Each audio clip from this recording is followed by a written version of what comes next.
আমন্ত্রণ নিউজ 24 সংবাদে সাথে আছি আমি সারা মেহজাবিন। দেখছিলেন সংবাদ শিরোনাম, এবার বিস্তারিত। সেনাবাহিনীর হাতে ধরা পড়লেন অপরাধ জগতের শীর্ষ সন্ত্রাসী সুব্রত বাইন ও অন্যতম সহযোগী মোল্লা মাসুদ সহ 4 জন। মঙ্গলবার রাজধানীর বনানীতে সংবাদ সম্মেলন করে বিষয়টি নিশ্চিত করেছে আন্তঃবাহিনী জনসংযোগ পরিদপ্তর আইএসপিআর। সংবাদ সম্মেলনে জানানো হয়, নিরাপত্তা নিশ্চিতে প্রয়োজনে কঠোর হবে সেনাবাহিনী। গত শতকের 90-এর দশকে রাজধানীর মগবাজার ঘিরে উত্থান হয় শীর্ষ সন্ত্রাসী সুব্রত বাইনের। চাঁদাবাজি, টেন্ডারবাজি, হত্যা সহ অপরাধ জগতের অনেকটাই নিয়ে নেন নিজের কবজায়। 2021 সালের 25 ডিসেম্বর 23 শীর্ষ সন্ত্রাসীর তালিকায় ছিলেন সুব্রত বাইন। রেড অ্যালার্ট নোটিশেও রয়েছে তার নাম। তাকে ধরিয়ে দিতে স্বরাষ্ট্র মন্ত্রণালয় পুরস্কারও ঘোষণা করে। সুব্রত বাইনের হাত ধরে আরেক শীর্ষ সন্ত্রাসী মোল্লা মাসুদ অপরাধ জগতে আধিপত্য ছড়ান। 2015 সালে ভারতে ধরা পড়েন বলে গণমাধ্যমে খবর প্রকাশিত হয়। পরে জামিনে মুক্ত হন। আইন শৃঙ্খলা বাহিনীর সূত্র জানায়, মোল্লা মাসুদের বিরুদ্ধে সাবেক সংসদ সদস্য কামাল মজুমদারের ভাগ্নে মামুন, পুরান ঢাকার মুরগি মিলন, খিলগাঁওয়ের তিলপাপাড়ায় ট্রিপল মার্ডার সহ বেশ কয়েকটি হত্যা মামলা রয়েছে। এবার সেনাবাহিনীর হাতে ধরা পড়লেন সুব্রত বাইন ও মোল্লা মাসুদ সহ 4 জন। মঙ্গলবার সকালে কুষ্টিয়ার কালীশঙ্করপুরের সোনার বাংলা সড়কের একটি বাসায় চালানো হয় অভিযান। 3 ঘন্টার অভিযানে ধরা পড়েন সুব্রত বাইন ওরফে ফতে আলী, আবু রাসেল মাসুদ ওরফে মোল্লা মাসুদ, শুটার আরাফাত ও শরীফ। মঙ্গলবার বিকালে সংবাদ সম্মেলনে অভিযানের বিস্তারিত জানিয়েছে আইএসপিআর। গ্রেফতারকৃত সন্ত্রাসীরা হলো সুব্রত বাইন ওরফে ফতে আলী, আবু রাসেল মাসুদ ওরফে মোল্লা মাসুদ, শুটার আরাফাত এবং শরীফ। অভিযান চলাকালে তাদের কাছ থেকে উদ্ধার করা হয়েছে 5টি বিদেশি পিস্তল, 10টি ম্যাগাজিন, 53 রাউন্ড অ্যামুনিশন এবং একটি স্যাটেলাইট ফোন। এই চক্রটি দেশের বিভিন্ন অঞ্চলে হত্যা, চাঁদাবাজি এবং নাশকতা চালিয়ে এসেছিল। আন্তঃবাহিনী জনসংযোগ পরিদপ্তর জানিয়েছে, জাতীয় নিরাপত্তা ও জনগণের জানমাল রক্ষায় সেনাবাহিনী প্রতিশ্রুতিবদ্ধ। সেনাবাহিনী প্রধানের সুস্পষ্ট নির্দেশনার আলোকে দেশের অভ্যন্তরীণ নিরাপত্তা এবং জনগণের জানমালের সুরক্ষায় বাংলাদেশ সেনাবাহিনী সর্বোচ্চ প্রস্তুত এবং প্রতিশ্রুতিবদ্ধ। সংবাদ সম্মেলনে জানানো হয়, গ্রেফতারকৃতদের বিরুদ্ধে আইনানুগ ব্যবস্থা নেওয়া হচ্ছে। সন্ত্রাসবাদ সংক্রান্ত যেকোনো মাসুদা লাবনী, নিউজ 24, ঢাকা। চট্টগ্রামের বিভিন্ন পোশাক কারখানা থেকে আবারও পাহাড়ি সশস্ত্র সংগঠন কেএনএফ এর পোশাক জব্দ করেছে পুলিশ। এবার জব্দ করা হয়েছে 11,000 পোশাক। পুলিশ জানিয়েছে, আটক কারখানার মালিক সহ 3 জনকে জিজ্ঞাসাবাদের পর বিভিন্ন গার্মেন্টস থেকে এসব পোশাক জব্দ করা হয়। গেল মার্চ মাসে গোলাম আজম ও নিয়াজ হায়দার নামে 2 জন চট্টগ্রামের নয়াহাট এলাকায় রিঙ্গো অ্যাপারেলস পোশাক কারখানায় কুকিচুনের ইউনিফর্মের অর্ডার দেন। গোপনে জোগাড় করা হয় ইউনিফর্মের কাপড়। চুক্তি হয় 2 কোটি টাকায়। অর্ডার দেওয়া হয় 30,000 ইউনিফর্ম তৈরির। এর আগে জব্দ করা হয় 20,300টি ইউনিফর্ম।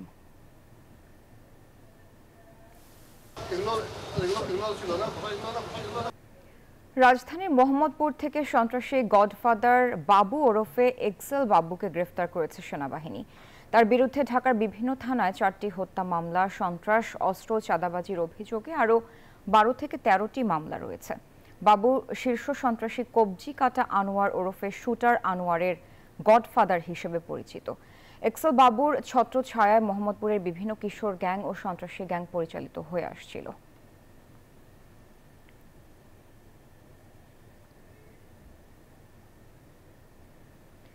জাতীয় চক্ষু বিজ্ঞান ইনস্টিটিউটে চিকিৎসা নেওয়া আরও এক জুলাই যোদ্ধা আত্মহননের চেষ্টা করেছেন। সোমবার রাতে তাকে সোহরাওয়ার্দী হাসপাতালে ভর্তি করা হয়। অভিযোগ, হাসপাতাল, জুলাই আন্দোলনের নেতারা, সরকার কেউই নিতে চায় না তাদের দায়িত্ব। আর পঙ্গুতে ভর্তি যোদ্ধাদের অভিযোগ আরও বেদনাদায়ক। চিকিৎসার পাশাপাশি ঠিকমতো খাবারই পান না তারা। বিস্তারিত জানাচ্ছেন মাসুদ সুমন।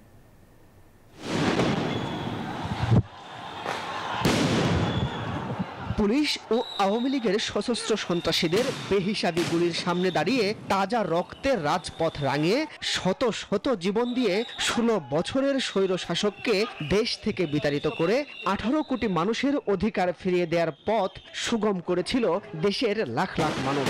সে যুদ্ধে গুরুতর আহত হয়ে এখনো হাসপাতালে হাজার হাজার যোদ্ধা। 10 মাস পরে কেমন আছেন তারা? রবিবার রাতে জাতীয় চক্ষু বিজ্ঞান ইনস্টিটিউটে ভর্তি থাকা 4 জন বিষ পানে আত্মহত্যার চেষ্টা করেন। বেদনার সে দাগ মলিন হবার আগেই সোমবার রাতে আরও একজন একই পথ বেছে নেয়। বিপ্লবের 10 মাস পরে এসে জাতির এই বীর সন্তানদের জীবনের দাম এত কমে যাওয়ার কারণ কি? আওয়ামী লীগ নিষিদ্ধের সময় বল গেট দিল শাহবাগে, তখন তাদের 2টা দাবি দেওয়া ছিল, আওয়ামী লীগ নিষিদ্ধ, জুলাই ঘোষণাপত্র।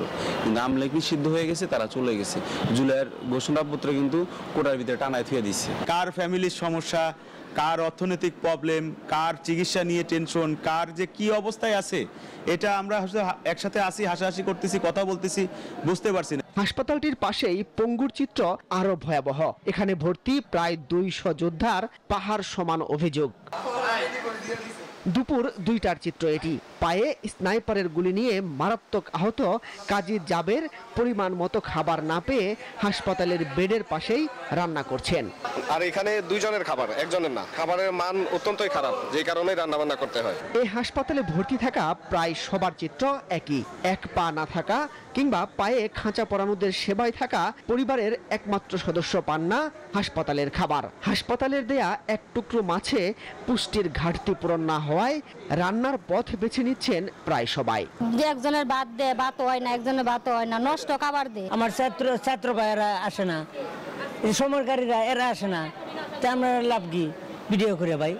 আমার তো এমনিতেই মরা। তারা তো আগে যোগাযোগ করছে কিন্তু বাট এখন রাজনীতি দল খোলার পর থেকে আমি এখনো তাদের যোগাযোগ কোনো পাইনি। অভিযোগ এখানেই শেষ নয়। চিকিৎসা আন্দোলনের নেতাদের সীমাহীন অবহেলা, পুনর্বাসন না পাওয়া সহ নতুন সংকট, নিজস্ব টাকায় প্রাইভেটে নানা পরীক্ষা করানো। হসপিটাল থেকে আমাকে এখন বলতেছে যে তোমার অপারেশন 2-3 দিন পরে তুমি এই টেস্টগুলো বাইরে থেকে করে নিয়ে এসো। আমার কাছে টাকা পয়সা তো নাই, আমি বিগত 9 মাস ধরে এখানেই ভর্তি। বই পড়ে সময় কাটানো ইঞ্জিনিয়ার সৌরভের সাথে করা হয়েছে চরম বিশ্বাসঘাতকতা। পর্যবেক্ষণ ও থেরাপি ছাড়া আর কোনো চিকিৎসার দরকার নেই জানিয়ে দেওয়ার পর বাহিরে পরীক্ষা করে সৌরভ জানতে পারেন চরম অবহেলায় এখন তার পা বাঁচানো দায়। ডায়াগনোসিস করার পরে দেখেন এটা কয় তারিখের, 16 তারিখের। আমার রিপোর্টে এটা আসে যে আমার পায়ের এত খারাপ অবস্থা, বাজে অবস্থা, যে আমার এই দেশে ট্রিটমেন্ট নাই। আহতরা বলছেন তাদের প্রতি এমন আচরণ বিপ্লবী রক্তের সাথে চরম অবহেলা। রক্তক্ষয়ী সংগ্রামে ফ্যাসিস্ট সরকারের বিদায়ের 10 মাস পরে হাসপাতালের দেয়ালে এ লেখা বড়ই বেমানান। জুলাই যোদ্ধারা বলছেন তারা বেশি কিছু চান না, চান জুলাই আন্দোলনের সুফল নিশ্চিত হোক শিক্ষা ও স্বাস্থ্যের মতো মৌলিক অধিকার। মাসুদ সুমন, নিউজ 24, ঢাকা। নির্বাচন পেছানোর উছিলা তৈরি করছে সরকার, অভিযোগ করেছে বিএনপি নেতারা। তারা বলছেন সরকারকে কাজ করতে দেয়া হচ্ছে না, এমন অভিযোগের কোনো ভিত্তি নেই। ডিসেম্বরে নির্বাচন করার দিনক্ষণ ঠিক না হলে সরকারের প্রতি সহযোগিতা অব্যাহত রাখা কঠিন হয়ে দাঁড়াবে বলেও জানিয়ে দিয়েছেন তারা। মঙ্গলবার রাজধানীতে আলাদা অনুষ্ঠানে এসব কথা বলেন বিএনপি নেতারা। প্রধান উপদেষ্টার সাথে সাক্ষাৎ পরবর্তী আনুষ্ঠানিক প্রতিক্রিয়া জানাতে বিএনপির এই সংবাদ সম্মেলন। রাষ্ট্রীয় অতিথি ভবন যমুনায় অনুষ্ঠিত বৈঠকের বিষয়ে সাংবাদিকদের সামনে দলীয় অবস্থান তুলে ধরেন দলটির নেতারা। ব্রিফিংয়ে দলের স্থায়ী কমিটির সদস্য খন্দকার মুশারফ হোসেন বলেন, বৈঠকে নির্বাচনে সুস্পষ্ট রূপরেখা প্রত্যাশা করেছিল বিএনপি। প্রেস সচিবের মাধ্যমে সরকারের যে বক্তব্য পাওয়া গিয়েছে তাতে জাতীয় সংসদ নির্বাচনের বিষয়ে সুস্পষ্ট কোনো রোড ম্যাপের ঘোষণা না থাকায় আমরা হতাশ হয়েছি। একটি সুষ্ঠু নিরপেক্ষ জাতীয় সংসদ নির্বাচনের মাধ্যমে রাজনৈতিক শক্তির ইন্ধন এবং বিদেশি ষড়যন্ত্র বন্ধ করা সম্ভব। খন্দকার মুশারফ বলেন, বিএনপি মনে করে জাতীয় নির্বাচন আগামী ডিসেম্বরেই হতে হবে। এ দাবিতে অটল থাকবে বিএনপি। আমাদের দাবি শুধু এই কয়েকদিনে না, এটা কিন্তু আগের থেকেই বলছি। কেননা ডিসেম্বরকে আমরা মনে করছি যে নির্বাচনের জন্য উপযুক্ত সময়। এর অন্যথা হলে জনগণের দল হিসাবে বিএনপির পক্ষে এই সরকারের প্রতি সহযোগিতা অব্যাহত রাখা কঠিন হয়ে দাঁড়াবে। এদিকে জাতীয় প্রেস ক্লাবে আলোচনা সভায় যোগ দিয়ে বিএনপি নেতা আমির খসরু মাহমুদ চৌধুরী বলেন, সংস্কারের নামে নির্বাচন পেছানোর সুযোগ নেই। যে প্রত্যাশা নিয়ে গণতান্ত্রিক অর্ডারে ফিরে যাওয়ার জন্য যে কাজগুলো করার দরকার ছিল সেটা দৃশ্যমান হচ্ছে। তারা যদি ব্যর্থ হয় কাউকে বিচারের আওতায় আনতে, আমরা তো তাদেরকে বিচারের আওতায় আনবো, কিন্তু বিচার করবে স্বাধীন বিচার বিভাগ, সরকার করবে না। সংস্কারের কোনো সমস্যা দেখছি না, বিচারের বেলায় কোনো প্রবলেম দেখছি না, তারপরে রোড ম্যাপটা দিতে এত ভয় কেন, আর নির্বাচনকে এত ভয় কেন? নিরপেক্ষতা নিয়ে প্রশ্ন ওঠে এমন কিছু না করতে সরকারের প্রতি আহ্বানও জানান আমির খসরু মাহমুদ চৌধুরী। এখন আবার আগামী দিনের গণতান্ত্রিক। ফজলা রাব্বি সৌরভ, নিউজ 24, ঢাকা। নির্বাচনের সুনির্দিষ্ট তারিখ ঘোষণা করার সময় এসে গেছে বলে মন্তব্য করেছেন সিপিডির নির্বাহী পরিচালক ডক্টর ফাহমিদা খাতুন। সিপিডির প্রধান কার্যালয়ে প্রেস ব্রিফিংয়ে এই কথা বলেন তিনি। জানান, বাজেট বাস্তবায়ন যে সরকারি করুক, প্রাতিষ্ঠানিক সক্ষমতা থাকলে বাস্তবায়নে সমস্যা হবে না। কথা বলছেন 9 মাস হয়ে যাওয়ার পরে এখন যদিও সরকারের পক্ষ থেকে একটা তারিখ মানে একটা দেওয়া হয়েছে, টাইম ফ্রেম, কিন্তু এখন মনে হচ্ছে যে একটা নির্দিষ্ট ডেট দেওয়াটা একটা যুক্তিযুক্ত হবে। খালাস পেলেন জামায়াত নেতা এটিএম আজহারুল ইসলাম। মানবতা বিরোধী অপরাধের মামলায় মৃত্যুদণ্ডের রায় নিয়ে জামায়াত নেতা এটিএম আজহারুল ইসলামের করা আপিলের শুনানি শেষে প্রধান বিচারপতির নেতৃত্বাধীন 7 সদস্যের বেঞ্চ এ রায় ঘোষণা করেন। পর্যবেক্ষণে আদালত বলেছেন, ফৌজদারি দণ্ডবিধি লঙ্ঘন করে এই মামলায় সাজা দেওয়া হয়েছিল। পতিত শেখ হাসিনা সরকারের আমলে শুরু হয় স্বাধীনতা যুদ্ধে মানবতা বিরোধী অপরাধীদের বিচার কাজ। সেখানে একে একে কার্যকর করা হয় জামায়াতের 6 শীর্ষ নেতার মৃত্যুদণ্ড। 2012 সালের 22 আগস্ট মগবাজারের বাসা থেকে আজহারুল ইসলামকে গ্রেফতার করা হয়। পরে আদালতের রায়ে মৃত্যুদণ্ডাদেশ দেওয়া হয় তাকে। আপিলে এই রায় বহাল রাখলে পুনর্বিবেচনার জন্য আবারও আবেদন করেন তিনি। শেখ হাসিনা সরকারের পতনের পর যা আমলে নিয়ে ফের আপিল শুনানি অনুষ্ঠিত হয়। আদালত পর্যবেক্ষণে বলেছে, সাক্ষ্য প্রমাণ বিচার না করেই এই মামলার রায় দেওয়া হয়েছিল। আদালতের সামনে উপস্থাপিত সাক্ষ্য প্রমাণ অ্যাসেসমেন্ট করা ছাড়াই জনাব এটিএম আজহারুল ইসলাম সাহেবকে ফাঁসি দেওয়া হয়েছিল। এই রায়ের মাধ্যমে আমরা মনে করি সত্য জয়ী হয়েছে, মিথ্যা পরাজিত হয়েছে। এই মামলার মতো বাকি মামলাগুলোকেও আমলে নিয়ে রিভিউ বোর্ড গঠনের মাধ্যমে সাজা কার্যকর হওয়া ব্যক্তিদের ন্যায় বিচার প্রতিষ্ঠার দাবি জানান আসামি পক্ষের আইনজীবীরা। আন্তর্জাতিক অপরাধ ট্রাইব্যুনালের প্রসিকিউটররা বলেন, এই রায় বর্তমান বিচার ব্যবস্থায় কোনো প্রভাব ফেলবে না। ট্রাইব্যুনালে যে প্রেজেন্ট বিচারগুলো আছে এবং ইন ফিউচার যে ট্রায়ালগুলো হবে, সেক্ষেত্রে এমন কোনো আদেশ আমরা প্রতিবাদ করি বা এমন কোনো আদেশের বা এমন কোনো সাবমিশনের বিপক্ষে যে সাবমিশন বর্তমান এবং ভবিষ্যৎ ট্রায়ালকে হ্যাম্পার করবে। অন্য কোনো মামলায় গ্রেপ্তার না থাকলেও জামায়াত নেতাকে দ্রুত মুক্তির নির্দেশও দিয়েছেন আদালত। নাইম আলচিকো, নিউজ 24, ঢাকা। এটিএম আজহারুল ইসলাম খালাস পাওয়ার মাধ্যমে ন্যায় বিচার প্রতিষ্ঠিত হয়েছে বলে মন্তব্য করেছেন জামায়াতের আমির ডক্টর শফিকুর রহমান। আপিল বিভাগের রায়ের প্রতিক্রিয়ায় এক সংবাদ সম্মেলনে এ কথা বলেন তিনি। এই রায়ের মধ্যে দিয়ে আজকে প্রমাণিত হয়েছে সত্যকে চেপে রাখা যায় না। সত্য মেঘের আড়াল ভেদ করে আলোর ঝলক নিয়ে আসে। এটা ছিল ইচ্ছাকৃত নেতৃত্ব গণহত্যা। সংবাদের সময় হলো একটি বিরতির, ফিরছি আরো খবর নিয়ে, সাথে থাকুন। আমন্ত্রণ আরেকবার, দেখছেন নিউজ 24 সংবাদ। ভূমি সচিবের সঙ্গে আলোচনায় আশ্বস্ত হয়ে বুধবারের আন্দোলন কর্মসূচি স্থগিত করেছেন সচিবালয়ের কর্মকর্তা কর্মচারীরা। সরকারের পদক্ষেপ দেখে পরবর্তী সিদ্ধান্ত নেওয়ার কথা জানিয়েছেন কর্মচারী ঐক্য পরিষদের নেতারা। ভূমি সচিব জানান, দাবি দাওয়া নিয়ে বুধবার মন্ত্রিপরিষদ সচিবের সঙ্গে আলোচনা হবে। সরকারি চাকরি সংশোধন অধ্যাদেশ 2025 প্রত্যাহারের দাবিতে টানা চতুর্থ দিনের মতো মঙ্গলবারও সচিবালয়ে বিক্ষোভ সমাবেশ করেছেন বিভিন্ন মন্ত্রণালয়ের কর্মচারীরা। পূর্ব নির্ধারিত সময় অনুযায়ী সকাল 10:30টায় সচিবালয়ের বাদামতলায় তাদের কর্মসূচি শুরু হয়। জনপ্রশাসন এবং মন্ত্রী পরিষদ বিভাগ ঘুরে তারা আবারও বাদামতলায় জড়ো হন। তবে নিরাপত্তার স্বার্থে মঙ্গলবার সচিবালয়ে কোনো দর্শনার্থী ঢুকতে পারেননি। সকাল থেকে সাংবাদিকদের ঢোকাও নিষেধ করে দেওয়া হয়েছে স্বরাষ্ট্র মন্ত্রণালয় থেকে। দুপুর 1টার পর সাংবাদিকদের সচিবালয়ে ঢোকার অনুমতি দেওয়া হয়। গেটের বাইরে আইন শৃঙ্খলা ব্যবস্থাও ছিল কঠোর। ভিতরে তো স্বাভাবিকভাবে চলছে, অফিস চলছে স্বাভাবিকভাবে। আমরা গাড়ি চেক আপ করে আমরা কার্ড শিওর আছে কিনা এটা নিশ্চিত করে আমরা ব্যবস্থা নিচ্ছি। আন্দোলনে কর্মচারীদের সঙ্গে একাত্মতা প্রকাশ করেছে বৈষম্য বিরোধী কর্মকর্তা ঐক্য পরিষদ ফোরাম। এই আন্দোলনের মাধ্যমে যাতে কোনো সাবরেজ না হয়, কোনো ধরনের সহিংসতা না হয়, এই জন্য আমরা ওদেরকে শান্ত রাখার জন্য আমরা কিছু সিনিয়র অফিসার আজকে ঢোকার কথা ছিল। আমরা বলেছি যে স্থগিতের আদেশটা জারি করতে হবে, তারপরে আমরা আমাদের আন্দোলন উদ্র করব। মঙ্গলবার দুপুর 2টায় সচিবালয়ে ভূমি সচিব ASM সালেহ আহমেদের নেতৃত্বে আরও 4 সচিব সহ কর্মকর্তা কর্মচারী ঐক্য ফোরামের নেতাদের বৈঠক হয়। বৈঠক শেষে সচিব জানান বুধবার তাদের দাবি দেওয়া নিয়ে মন্ত্রী পরিষদ সচিবের সাথে আলোচনা হবে। ওদের কথা শুনেছি এবং যেহেতু জিনিসটা একটু তাড়াতাড়ি ওনারা চান, সেজন্য আমরা ঠিক করেছি কালকে সকাল 10টায় আমরা যারা আছি এটার সাথে সংশ্লিষ্ট সব সচিব মিলে আমরা মন্ত্রী পরিষদ সচিব মহোদয়কে এই কথাগুলো জানাবো। সরকার যেটা সিদ্ধান্ত নিয়ে করবেন সেই সময়টুকু আমরা কাজে থাকবো, নিয়োজিত থাকবো, কোনো আন্দোলন করবেন না।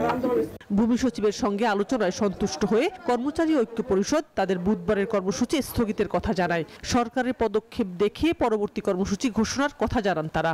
আমরা সেই সূত্রে আমরা পরিত্যাগ করেছি যে আগামীকাল কর্মসূচিটা শুধু আমরা স্থগিত করেছি।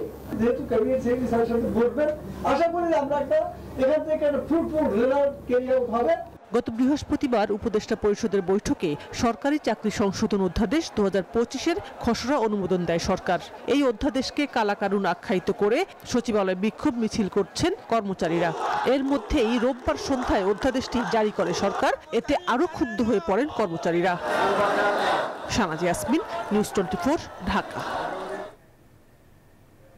ফ্যাসিবাদের দোসর 44 আমলার বিরুদ্ধে 3 দিনের মধ্যে ব্যবস্থা না নিলে সচিবালয় অভিমুখে ফ্যাসিবাদ উৎখাত যাত্রার ঘোষণা দিয়েছে জুলাই মঞ্চ। গত রাত থেকে সচিবালয়ের সামনে অবস্থান নেয় জুলাই মঞ্চ। মঙ্গলবার দুপুরে তাদের যোগ দেয় জুলাই বিপ্লবী ছাত্র জনতা নামে আরও একটি সংগঠন। সচিবালয় ও এনবিআর সহ বাংলাদেশে থাকা দুর্নীতিবাজ ও ফ্যাসিবাদের দোসর আমলাদের উৎখাতের দাবিতে স্লোগান দেন তারা। সচিবালয় আশপাশের এলাকায় সকল সভা সমাবেশ নিষিদ্ধ থাকায় পুলিশ বিক্ষোভকারীদের সরিয়ে দেওয়ার চেষ্টা করেও ব্যর্থ হয়।